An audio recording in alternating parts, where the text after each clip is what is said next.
Gerai, tada darom taip. Už 10 minučių pradedam spaudos konferenciją. Už 10 minučių pradedam spaudos konferenciją, visi esantys čia arba žurnalistai, arba žvėris. Labai atleidite, gerbimi klausytojai ir žiūrovai. Tai yra pirmoji mūsų pres konferencija, mūsų kaip žvėrių. Aš manau, kad mes pakalbėsim po gruodžio 12. Rugpjūčio 12.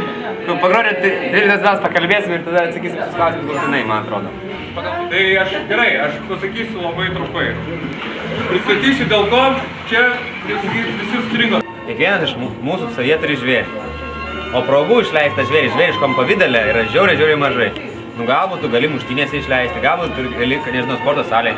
Bet iš esmės, naktinėse klubuose progos yra labai retos. Ir dėl to aš galvoju, kad tai bus puikiai proga žmonėms, kurie nebijo savęs, kurie nebijo pasakyti, kad taip, manie gyvena kiškis. Negalvoju, kad šitas vakarėlis vis tiek kažkokią potekstą turi į tai, kad žmonės yra kažkoks net negyvas daiktas. Žinai, jeigu tą savo tiesmugumą sukoncentruosi į, pavyzdžiui, tiesioginį hedonizmą, tai atitiksta tą gyvūno tiesmugumą. Aš už tai esu, aš sakau, ateikim, siauskime. Aš atsiprašau, pertraukiau. Aš galvoju, kad šiaip žmonės yra sužvėrėję šiais laikais. Sužvėrėję.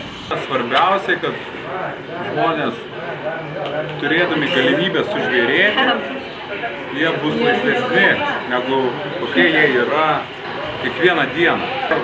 Mes jiems siūlom persirinkti pigesnį kostiumą ir būt savim. Persirinkit į pigesnį kostiumą ir būkit savim. Arba galite išvis neapsirengti. Ar nebus taip gyvuliškai? Galima drambliuką vadinti. Reikia ateiti su džinsais ir be trūsų.